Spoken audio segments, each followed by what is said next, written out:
ডমরু চরিত লিখেছেন ত্রৈলোক্যনাথ মুখোপাধ্যায়। তৃতীয় গল্প, ষষ্ঠ পরিচ্ছেদ। এলোকেশীর রূপমাধুরী। একদিন এলোকেশী সহসা আমাকে জিজ্ঞাসা করিল, মাছ ভাজিবার সময় প্রতিদিন তুমি রান্নাঘরে এসো কেন? দিনের বেলা না আনিয়া প্রতিদিন সন্ধ্যার সময় পুকুর হইতে তুমি মাছ লইয়া এসো কেন? ঘুলঘুলির নিকট গিয়া কাহার সহিত তুমি চুপি চুপি কথাবার্তা করো? দুর্লভীকে মাছ দাও বুঝি? দুর্লভী বাগদিনীকে তোমরা সকলে জানো। হাসিতে হাসিতে একদিন দুই একটা তামাশা করিয়াছিলাম। আমি এমন কার্তিক পুরুষ, সেজন্য আমার স্ত্রীর মনে সর্বদা সন্দেহ। আমি বলিলাম, এলোকেশী, ও দুর্লভী নয়, আবাদ হইতে এবার আমি একটি ভূত আনিয়াছি।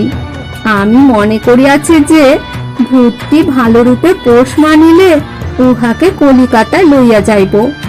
যাহারা ঘোড়ার নাচ করে তাহাদিগের নিকট ভূতটিকে বিক্রয় করিব, অনেক টাকা পাইব। কিন্তু এ ভূতটি ভীরু ভূত, তুমি ঘুলঘুলির নিকট যাইও না। তোমার চেহারা দেখিলে সে ভয়ে পলাইবে। গত বৎসর সন্ন্যাসী সংকটের গল্প বলিবার সময় আমি এলোকেশীর রূপের পরিচয় দিয়াছিলাম। আমার অভ্যাস হইয়া গিয়াছে তাই।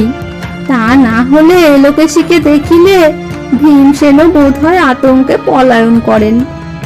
এলোকেশীর মুখ হাঁড়ি হইল, মাছ ভাজিতে লাগিল, আর গজর গজর করিয়া বলিতে লাগিল, আমার রূপ দেখিলে ভূত ভয়ে পলাইবে, আমার রূপ দেখিলে ভূত পলাইবে বটে। পরদিন সন্ধ্যার সময় নবাই ঘোষের পুষ্করিণী হইতে বড় একটা মৃগেল মাছ ধরিয়া আমি এলোকেশীকে দিলাম। এলোকেশী সেই মাছ যখন ভাজিতেছিল, সেই সময় যথারীতি আমি রান্নাঘরে গমন করিলাম। ভূতটি যথারীতি ঘুলঘুলি পথে হাত বাড়াইল। মাছ লইয়া যেমন তাহাকে আমি দিতেছি, এমন সময় আমার পশ্চাতে গিয়া এলোকেশী বলিয়া উঠিল, দুর্লভী হারামজাদি, তোর আস্পর্ধা তো কম নয়। ভূতটি একবার মাত্র এলোকেশীর মুখপানে চাহিয়া দেখিল।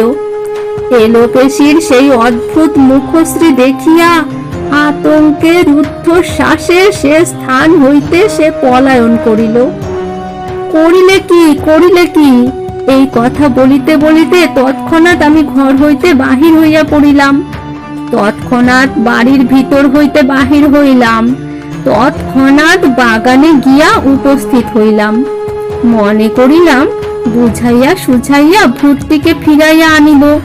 বাগানে গিয়া দেখিলাম যে ভূতটি অতি দ্রুত বেগে আমার বাগানের ঈশান কোণের দিকে দৌড়িয়া যাইতেছে। সেই স্থানে খেজুর গাছের ন্যায় অপূর্ব গাছ ছিল। সে গাছটিতে আমি রস কাটিতে দিতাম না। সে গাছটিকে স্বতন্ত্রভাবে আমি ঘিরিয়া রাখিতাম। প্রাণ ভয়ে ভূতটি সেই গাছটির উপর উঠিল। আর আমি ভাবিলাম, যা, এইবার ভূতটির প্রাণ বিনষ্ট হইল। আমার শখের ভূত এইবার মারা গেল। মহাদেব হয়তো আমার উপর রাগ করিবেন। বিস্ময়ে পুরোহিত জিজ্ঞাসা করিলেন, ভূতের প্রাণ বিনষ্ট হইবে? খেজুর গাছে উঠিয়া ভূত মারা পড়িবে? ভূত মারা পড়িবে? ভূত কি কখনো মারা যায়? ডমরুধর উত্তর করিলেন, পুরোহিত মহাশয়, আপনি সাদাসিধে লোক, আপনি এসব কথা বুঝিতে পারিবেন না। এ সামান্য খেজুর গাছ নহে।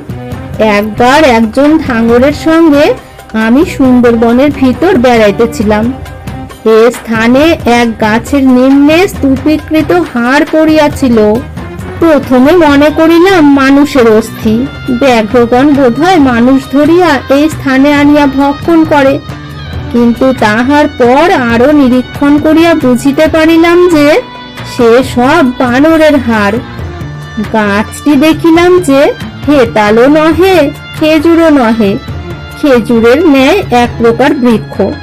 কিন্তু খেজুর গাছের পাতাগুলি যেমন উচ্চ হইয়া থাকে, ইহার পাতা সেরূপ ছিল না। ইহার যাবতীয় কাঁচা পাতা নিম্নমুখ হইয়া গাছের গায়ে লাগিয়াছিল। সেই ফল পাড়িতে ধাঙ্গরকে আমি গাছের উপর উঠিতে বলিলাম। ধাঙ্গর গাছে উঠিল। পাতার ভিতর দিয়া যেই গাছের মাথার নিকট উঠিয়াছে, আর পাতাগুলি তৎক্ষণাৎ সোজা হইয়া তাহাকে ঢাকিয়া ফেলিল। সেই সময় ধাঙ্গরও প্রাণ গেল বলিয়া চিৎকার করিতে লাগিল। তাহার পর ধাঙ্গরের চর্মাবৃত ভগ্ন হাড়গুলি নিচে পড়িতে লাগিল। তাহার পাতাগুলি পুনরায় নিম্ন হইয়া গাছের গায়ে আসিয়া লাগিল। এই ভয়ানক ব্যাপার দেখিয়া স্তম্ভিত হইয়া আমি দাঁড়াইয়া রহিলাম। তাহার পর নিকটে গিয়া দেখিলাম যে এই ভয়াবহ বৃক্ষ ধাঙ্গরের রক্ত, মাংস, মায় হাড়ের রস পর্যন্ত চুষিয়া খাইয়াছে। চতুর্ভুজ বলিলেন, পুস্তকে পড়িয়াছি যে কয়েক প্রকার উদ্ভিদ আছে, তাহারা পোকামাকড় ধরিয়া ভক্ষণ করে, কিন্তু জীবজন্তু ধরিয়া খায়, বানর ধরিয়া খায়, মানুষ ধরিয়া খায়, এরূপ বৃক্ষের কথা কখনো শুনি নাই। ডমরুধর উত্তর করিলেন, আমি তাহা স্বচক্ষে দেখেছি। তলায় অনেকগুলি গাছের বীজ পড়িয়াছিল। আমি গুটি কতক বীজ আনিয়া আমার বাগানের এক কোণে পুঁতিয়াছিলাম। তাহা হইতে একটি গাছ হইয়াছিল।